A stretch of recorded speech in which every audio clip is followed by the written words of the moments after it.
Everyone has experienced heartbreak. I'm Fallon, and on the Heartbroken podcast, you'll hear real stories from real men and women discussing their heartbreak. We cover so many topics. The central focus still being relationships, but occasional episodes feature other forms of heartbreak, like the loss of a child or a partner or an abusive relationship. Hopefully when you listen, if you've gone through heartbreak or are going through heartbreak, you feel less alone. You can listen and subscribe at Apple Podcasts or on the iHeartRadio app or wherever you listen to podcasts. This is Incredible Health with Dr. David Vitko.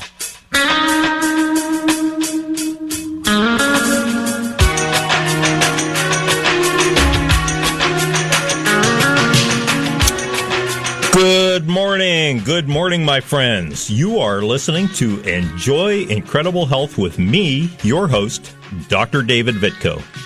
You know me, I'm the guy who is here every Sunday with the genuine interest in helping you become incredibly healthy. And I want you to stay that way for the rest of your productive, enjoyable life. That's the way it should be. That's the way we are designed. And if you do just a few changes in your lifestyle and your diet, you can have that. It's all yours for the taking. And I want your children and grandchildren to live healthier and longer than you. Now, isn't that a terrific goal? What parent out there does not crave a good, healthy, pain-free life for your children and grandchildren? That's nurturing at the root of it, and it's powerful stuff. And we see that everywhere in nature. Nurturing is natural, especially now that we're into spring and going into summer. You know, Denise and I woke up to a very special gift in our flower bed last Monday. A newborn fawn made itself at home in the flower bed right outside our bedroom window. And what a beautiful sight, to be sure. So that nurturing instinct I'm talking about was on full display for us that morning. The fawn woke up, stretched, got up, cried, and the mother came running like a bolt of lightning out of nowhere. Maybe you don't know this about deer fawns, but when deer fawns are born, the mothers, supposedly, from what I've read, basically leave them alone for the most part, other than coming around to nurse them once in a while, because it keeps the mother's scent away from the fawn, because fawns have no scent when they're born. And that stays that way, I think, for a couple of weeks. And so the mother comes around to nurse the baby and keep it going, but otherwise leaves the baby alone for the biggest part of the day. How about that? And newborn fawns can walk from the time they're born. That's just incredible. Kind of puts humans in their place, doesn't it? Does it take us a year until we can walk? We think we're the superior ones. So anyway, that was really fun to see. And I love nature, and I learn from nature all the time. It's incredible when you really pay attention to what's going on out there. We all can learn a lot from what nature does. You know, the very best that we can do for our children is to feed them and help them create health by feeding them the proper thing. The deer doesn't have to be told to nurse their young. The fawns can start eating food on their own when they're ready. It's there all the time, and they do it naturally. In humans, sometimes we change that whole thing. But, the deer didn't have deer food scientists creating and concocting formulas they thought would be better and healthier for their offspring. Thank God for the deer. They'd probably be extinct by now, like the path that we are headed, because of our scientists telling us how to eat. Honest to God, for the last 200 years, I think science has done us more harm than good in many ways in trying to teach us what's healthful. So good health is automatic in the majority of, baby deer and baby humans. And it's designed that way for a reason. Perhaps we should learn from nature. I don't know. So I am Dr. David Vitko. I'm a chiropractic physician who's practiced in Columbiana since 1985. And if you need a little help with the math, that's about 34 years. And I've learned a great deal from my patients over those 3+ decades. And I'm really, the reason I come in here is to share as much of that knowledge as I can with you now. So next week on the show, I'm really excited. One of my patients has agreed to come on the show and talk about her great and really, truly tremendous improvement in health just over a short time, a couple of months. And, I think you're really going to enjoy this. She's a very intelligent lady, and she's worked hard at the dietary end of things, and has some tremendous results, and not just weight loss, because that is often a small part of the whole picture, but her health in general has improved tremendously.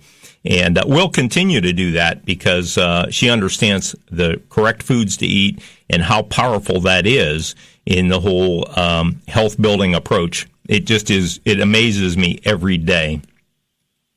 So, by the way, this show does not exist as an advertisement for me or my services. I've kind of taken aback sometimes when people say, well, the guy, you're like the guy that's on before you and talking about vitamins and stuff. No, I'm not, folks. If I never had another vitamin for the rest of my life, maybe I'd miss 0.5% of potential health. I get my vitamins and nutrients from the foods that I eat because they're the foods we're designed for. Now, am I perfect? No. I grew up enjoying the taste of food and still like a cold beer once in a while, especially after mowing the grass. I was talking to a friend of mine, another chiropractor in town, Dr. Adrian Diamato, and we were talking after we worked on each other, and we said, the only time I really, really crave a cold beer is after I get done mowing the grass. And I find that to be true. Every week I go for that. And that's a habit, just like everything else. But that one small bad habit is not going to make a hill of beans a difference in my overall health because of the way I eat. And it's because day in and day out, I eat the foods that I was designed for the most part, and those have a miraculous ability to take out the interference from my body's ability to heal itself. There's the key. It's not so much finding something that actually creates health in your body, although healthy foods do. Fruits and vegetables, nuts, seeds, berries, melons, those kinds of things, some grains. Those things do create health. They allow the body to create health. But, I'm not eating cherries to help my joints, or I'm not eating, this food, broccoli to prevent cancer. I eat those foods because I enjoy them, and I know that taken together, they have a much larger effect on my overall health than any one of those could be used medicinally, and actually a much bigger effect than any drug could have in helping us to be healthier. We have all these highly paid research scientists finding the tiniest little chemical reactions that just will change on a dime our chemistry in our body, which sometimes has the false impression of making us healthier because it removes one little symptom temporarily, and often not very well at that either. But those things do not create health. Health comes from feeding the body consistently in the right way, correct foods, day after day, and doing it, making it part of your daily habit so that you don't get in these excursions of bad foods, for extended period of times, and that's where health is eroded tremendously. So, in my life, it would be easy for me to think that God has had it in for me, and that he really doesn't like me. Have you ever felt that way?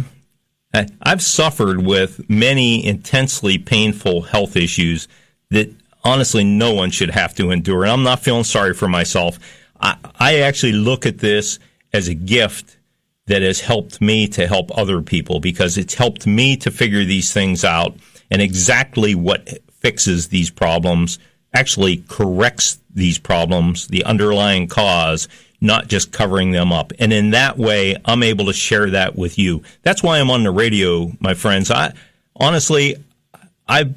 have known these things, a lot of them, for many years, but have hesitated to come on the radio because I wasn't totally confident with it. And I'm here because I do have full confidence in this now. I've done enough research in the written research that supports my beliefs in what I've seen clinically, and that is such a powerful combination, and it gives me the confidence to come on and talk to you about these things. So my experience has been, and I don't want to bore you, you've probably heard me before, many of you I know listen every week, but I've had 17 bouts with kidney stones, and some I've carried for a year before they passed. I've had 3 removed, and that's no picnic either. No matter what they say, oh, lithotripsy's easy. Let me tell you. I'll tell you all about that someday if you want. But, I've had terrible allergies. Had severe tooth abscesses, several of them, and gallbladder inflammation, headaches, herniated lumbar disc, and other slightly less painful issues that still make life miserable. Who wants to wake up, focused on your pain every day?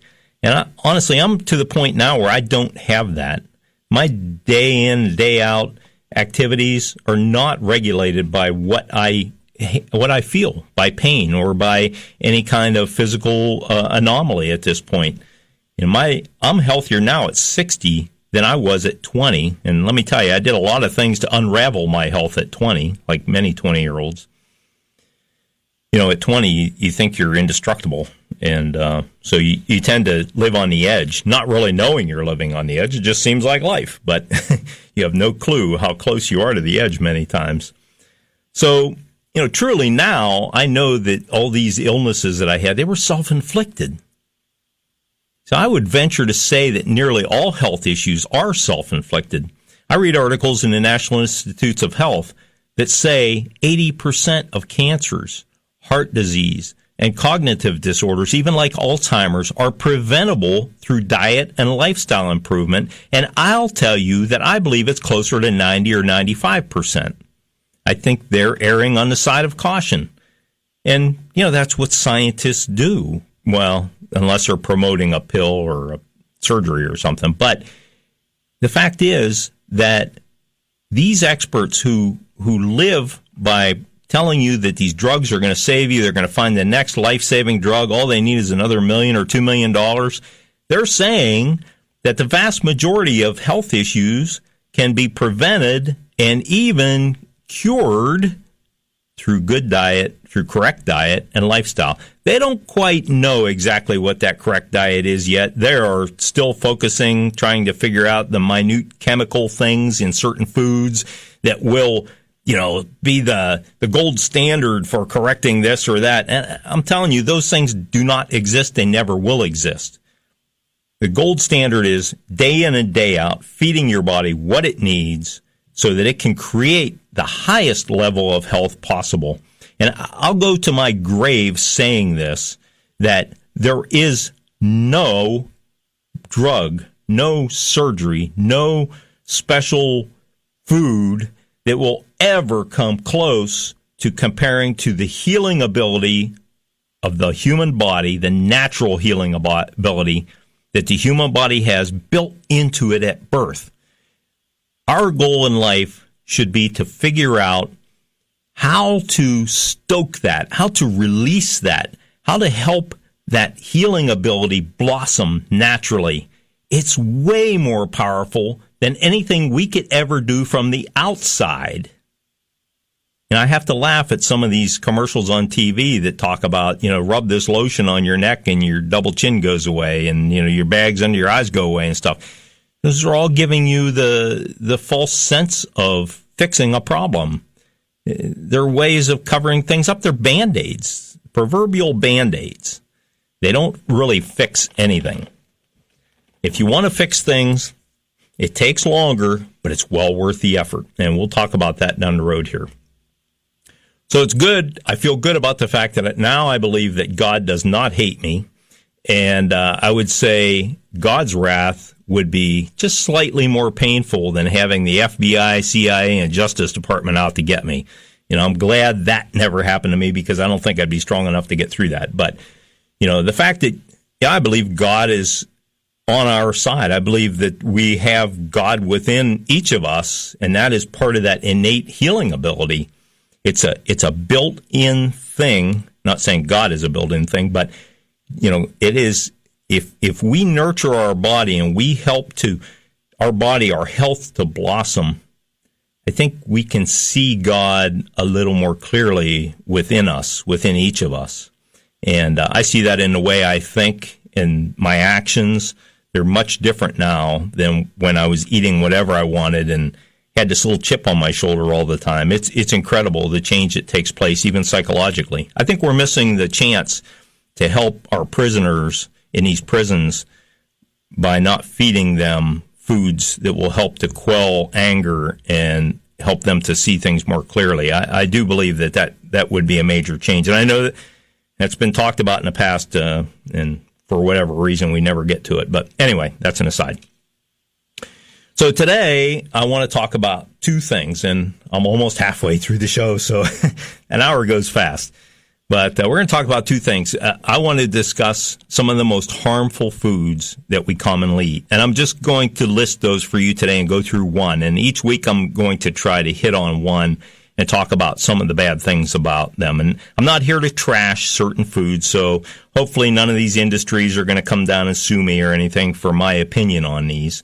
But this is my opinion based on good research and on clinical evidence and on my own personal experience.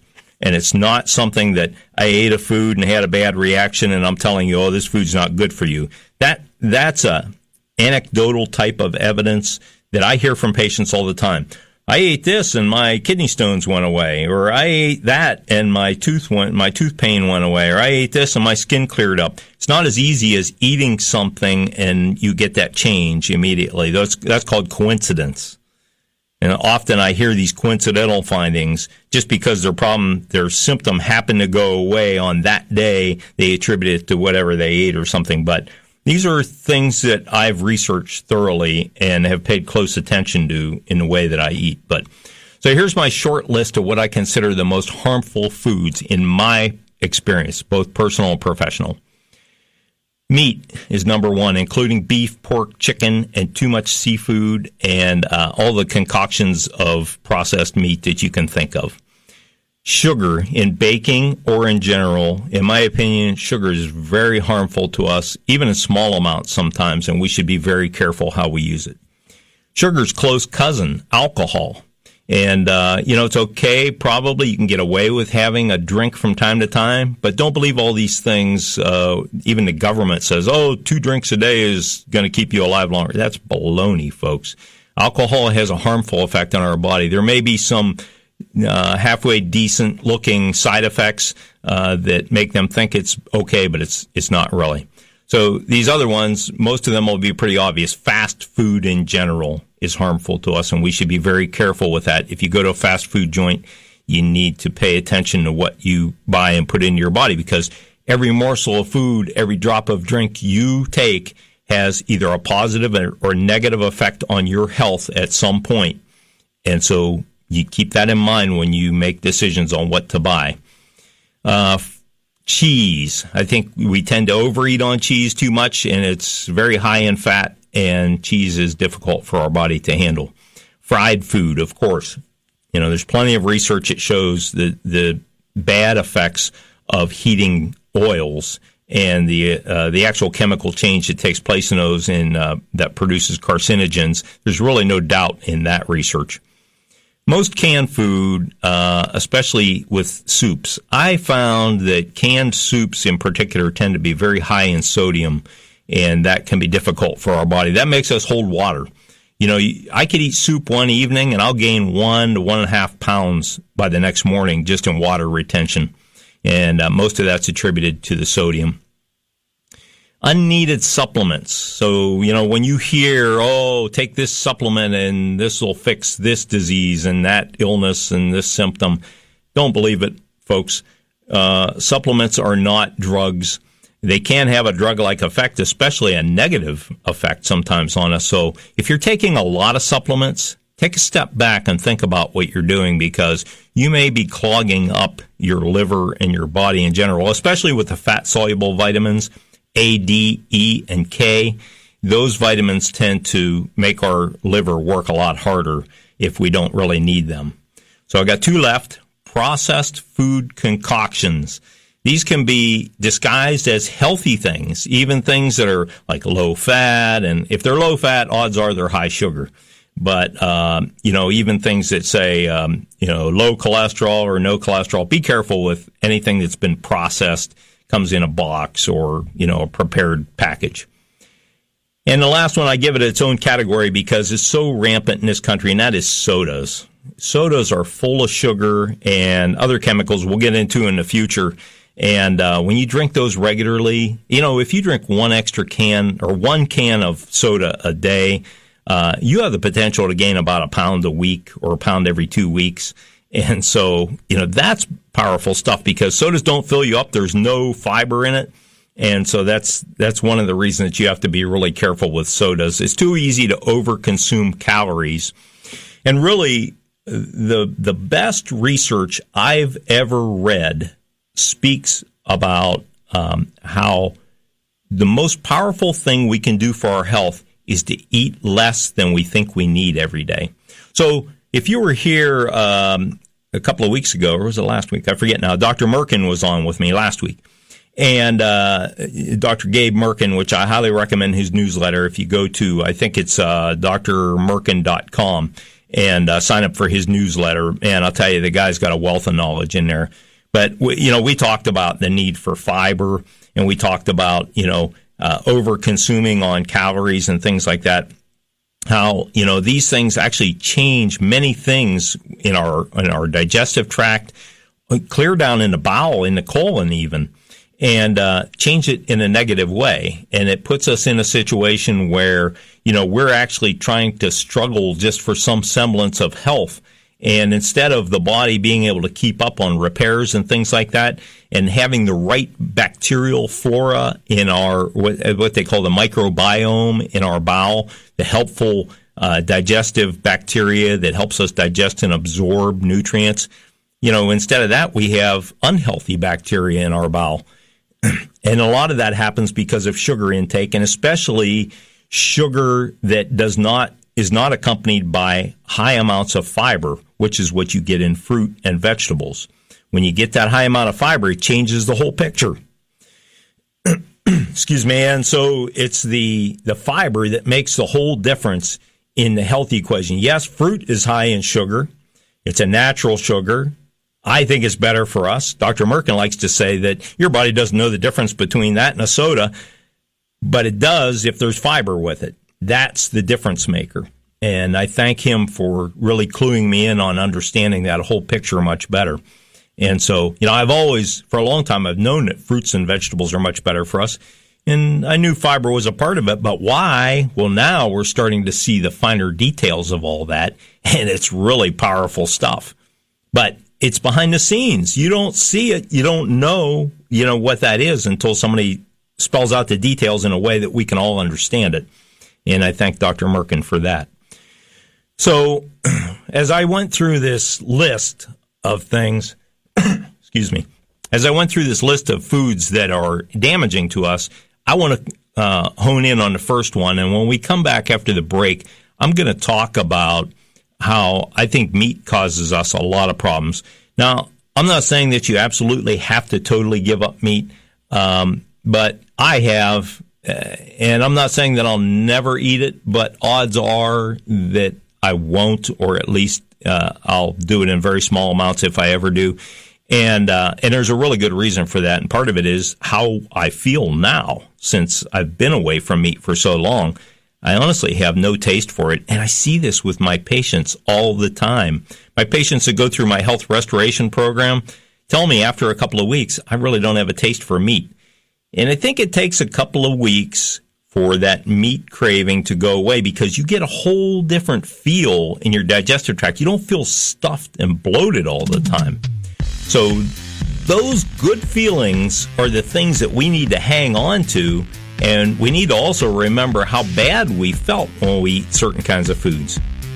You're listening to Enjoy Incredible Health with Dr. David Vitko, and folks, I'll be back in just a minute or a couple of minutes here, and we'll continue. Thanks for listening so far.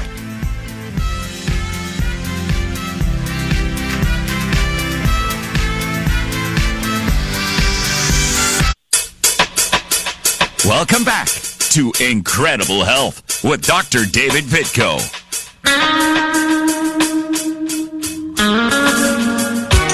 Okay, I'm back, and I'm going to tick a lot of people off here because I'm going to talk about one of the foods that I think is really harmful, which is meat in general. And I don't mean to offend anybody. God knows I spent my whole life eating meat every meal pretty much because I thought that's what I needed, and I thought that was healthy. And lo and behold, I've come to find out through my own research and experimentation on my own body and my own blood work that it's not healthy to eat it that often. And just like many things that we eat, if you eat it from time to time, it's probably not going to cause a lot of harm.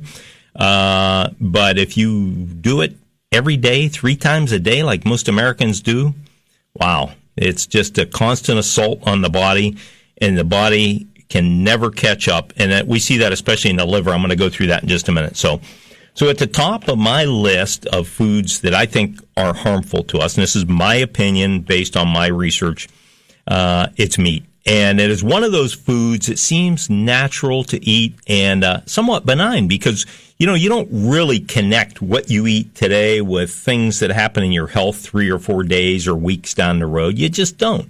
I mean, we're not conditioned that way.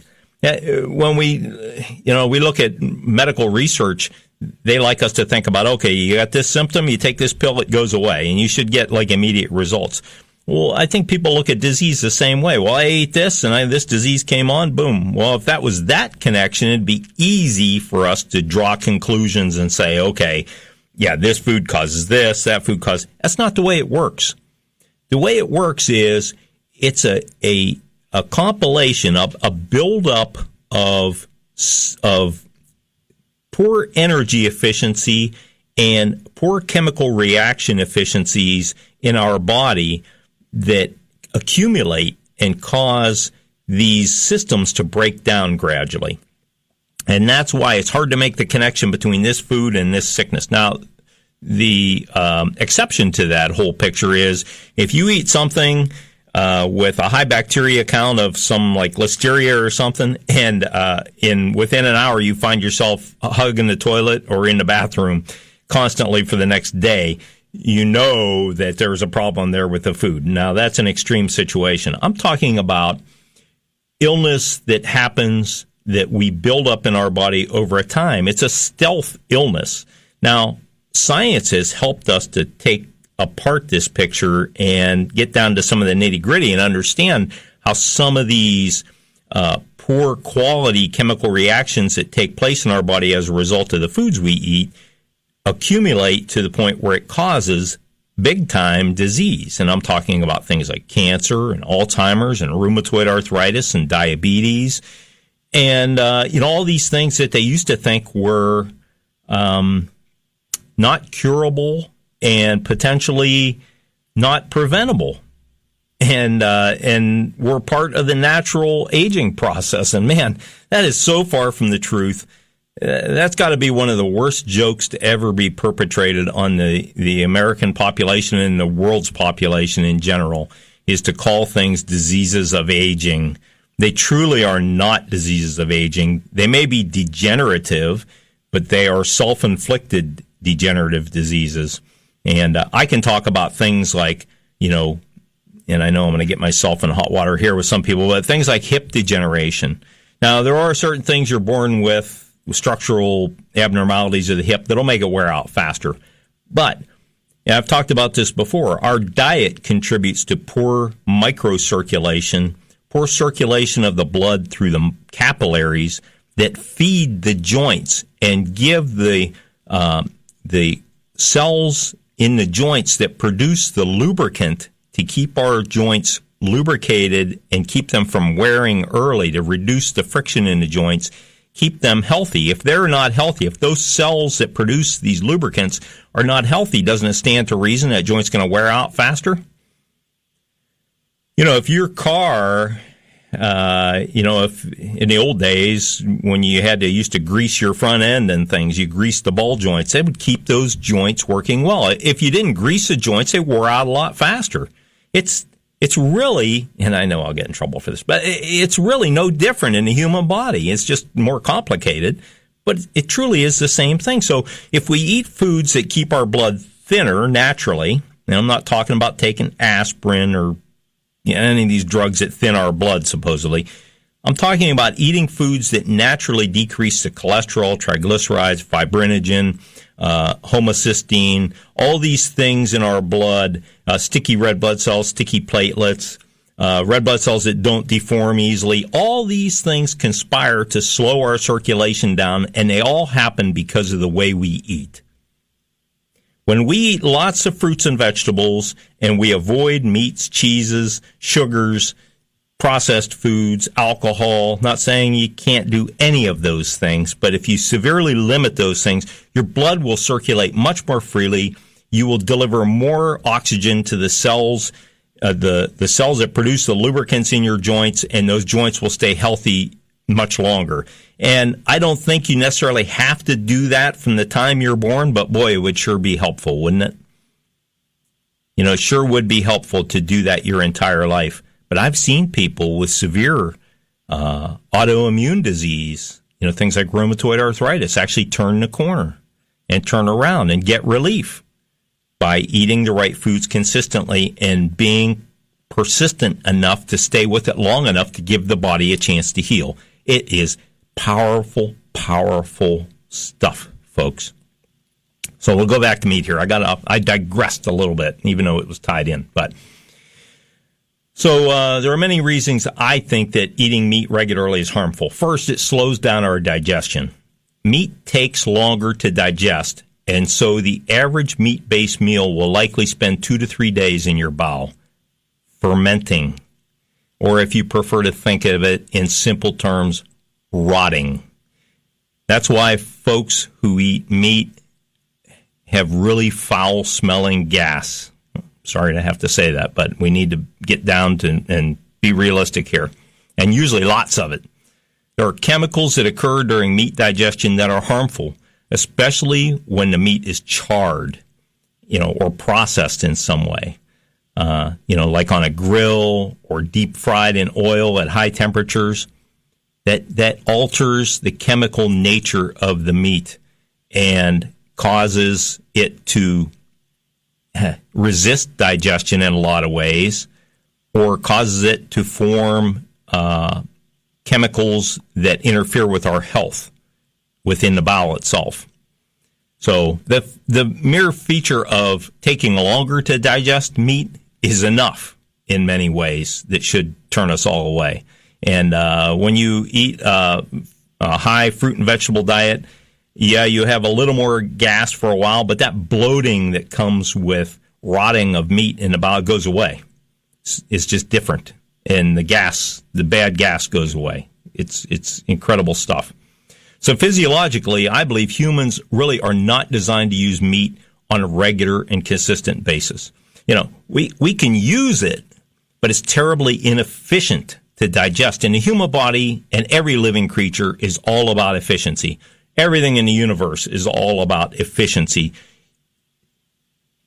I'm not sure it's a law of physics, but I think efficiency is something that is always being strived for across the board. And certainly diet plays into that in human health. So meat also has virtually no vitamin C in it. And vitamin C is one of the vitamins that we as humans cannot create inside our body ourselves. There are maybe 3 or 4 species that do not create vitamin C themselves. And I read a scientist the other day who said he thinks that the reason we can't create our own vitamin C is that at one point in our, and this might tick some people off, but at one point in our evolution, in the small changes that happen to our body over time, that we lived in such a fruit and vegetable rich environment, such a vegetation rich environment, that vitamin C was readily available, and so our body eventually got to the point where it didn't need to make it anymore. And that's a simplified version of what he said, but that's the basis of it. And I'm torn between that and the fact that, you know, in some ways I believe, well, God created us in a way that we don't need, or that we do need to eat vitamin C. And maybe that's one of the little hints he dropped to show us the food that is ideal for us, because meat has technically there could be a tiny bit of vitamin C in meat. It's in the blood of the animal that you're eating, basically, that they produced for their needs. But it's a very small amount, and it's nowhere near the amount of vitamin C we actually need in our body. So the other thing about meat that is huge in my mind is the fact that it has no fiber. and we need lots of fiber for our bowel. Our bowel is 32 feet long, basically, about 6 times the length of the body, something like that, 5 or 6 times. And it's known that the longer the bowel, the more fiber that's necessary in order to move the materials through the bowel. A cat is a true carnivore. They eat meat. They're designed to eat meat, and their bowel is about the length of their body straight through. And that's because it's best if the meat does not stay there very long. Okay, so it's not saying that you can't eat meat. It's just do it as infrequently as possible. And if you need it as a treat, basically, with your meal, then do it once a week or twice a week. Or even if you did it once a day instead of 3 times a day, you'll be amazed at the improvement that you get. So a little self-promotion here. If you have back pain, neck pain, strained muscle, or some kind of pain that just won't go away, and several doctors have looked at it and tested it and just can't figure out why your pain won't go away, call my office for a consultation. I do chiropractic work as well as working with patients to help improve their diets and discover this improved health. So, I've been in practice for over 30 years, and I've seen a lot of musculoskeletal injuries and problems over the decades. And many times we can help you with a different way of looking at the problem and many times come up with a solution. And if I can't, I'll help you find someone who can. And so I've really built my pride on that over the years in that I bend over backward to find ways to help people. So I also have this health restoration program in my office. I call it health restoration because I take folks that are diabetic or have rheumatoid or they're severely overweight or just partly overweight. Sometimes they're more overweight than they think. I personally have taken my weight from 230 pounds down to about 182 pounds over the years, and I would have thought 200 would have been a good weight for me. But the funny thing is, I look at the BMI chart, and I find out that the body mass index chart, folks, and I look at it now, and now that I'm at 183, I'm within 1 pound of being ideal in the high range of normal BMI. So if you think you're overweight, you may very well be obese on that chart, and there's a good reason for that chart, and we should all strive to get down to the lower levels of it. But anyway, you actually have the ability to heal, folks. There are few times when you're stuck with what you have to the point where you cannot change the picture. You can get well, but I encourage you not to wait on that either, because the longer health symptoms are in place, the harder they are oftentimes to resolve. And so you need to get to work on it. And so I believe this is healthcare of the future in actually helping people get to the root of their problem, showing them how to eat the right foods consistently and learn to enjoy those foods and make it a part of their daily routine. And that is really what builds consistent health to the end of our life. And if you work at that, it happens automatically. You don't have to be a rocket scientist. You don't need to be an engineer. You don't need to be a medical researcher. That's all built right into you. If you feed the body consistently, correctly over time, lots of fruits, vegetables, berries, nuts, seeds, melon, a little bit of grains, and kind of avoid the things that cause problems in our body, and health is a natural consequence. It blossoms by itself. It is really cool to watch. And that's one of the great joys of my work, is seeing people's health blossom and improve.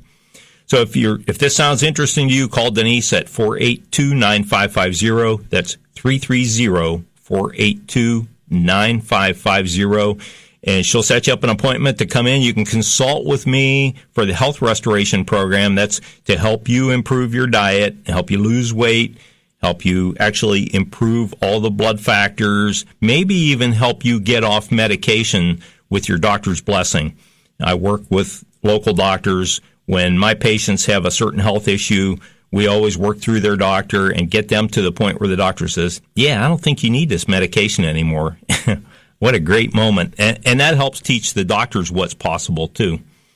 So you can come in for the consult for just $75, and you can sit down with me for up to an hour, and we can talk together and figure out what I can do to help make you well. So call Denise at 330-482-9550 for an appointment. And I'm in Monday through Friday, a couple of partial days in there. So if we're not there, just leave a message and we'll give you a call back, I promise. So I often hear people who run weight loss programs brag about how much weight they can help you lose very, very quickly. And, I listened to a show this last week with a doctor on the show, and it was basically a half-hour commercial. And I respect that. I mean, some people have to do that kind of stuff. I like this show. I like to share with you as much information as I can that'll help you. So I'm going to give you a little tease on the on weight loss here in just a few minutes. I'm going to give you actually some things you can do to really help yourself lose weight, and then we'll kind of close out the program at that point. But you're listening to Enjoy Incredible Health with Dr. David Vitko, and we're going to be back in just a minute.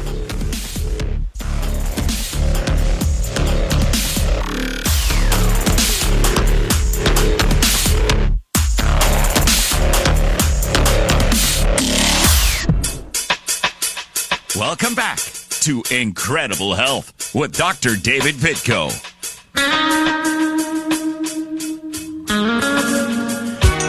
Okay, we're coming back here, and I only have about 3 minutes left. I wanted to go into the weight loss thing. I want to give you just a couple of tidbits on that, only because it's been eating at me for a few days here, and so I want to share this with you. Look, folks, if you need to lose weight, I understand, and everybody wants to lose weight fast. But fast, the difficulty with fast is when you lose weight quickly, odds are you're going to gain it back. The odds are very strong with that.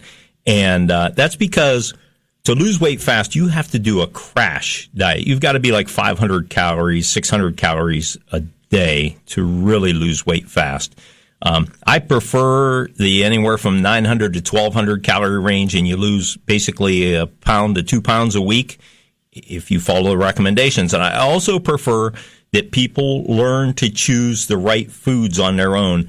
I have had patients that I've given specific diets for that they can follow and eat these meals, I'll tell them, only because they have a hard time choosing those foods. But the best you can do in weight loss is to learn to choose the foods that you'll eat mostly for the rest of your life, and learn to make them, or not make them in some cases, in ways that you enjoy. So to give you a prescribed diet, you follow this diet, you lose 30, 40, 50 pounds, and then at the end you're going, I've used all this willpower, I've worked really hard to follow this diet, but I can't wait to have a piece of this, or I can't wait to have a steak, or I can't wait to have a piece of cake or pie or whatever. And before you know it, you're back in your old habits. The key to, and I'm giving you everything right here, the key to lasting weight control and the key to building incredible health is to develop habits, new habits to replace your old habits. Some of those habits are just the foods you choose. Some of those habits are the way you prepare the food. Some of those habits are what you choose when you go out to eat, because you can eat. I can eat out at any restaurant healthfully, I promise you. And I might have to trouble the waitress to say, can I get a romaine salad, or can I get, fish that's broiled without butter, things like that. And you learn to make those choices that foster and create that ongoing health building effort in your body. Isn't that way better than losing a whole bunch of weight and feeling better because you get rid of that bloated feeling, and you're just, you're losing weight, and then you get to the wall and you go, yeah, but I really want some of this. I really want some of that. I can help you with that. So make sure you call our office first. And when you call someplace, to find out what they charge, because there's a huge difference in that. So I'll see you next week, folks. Thanks for listening. It's Dr. David Vitko.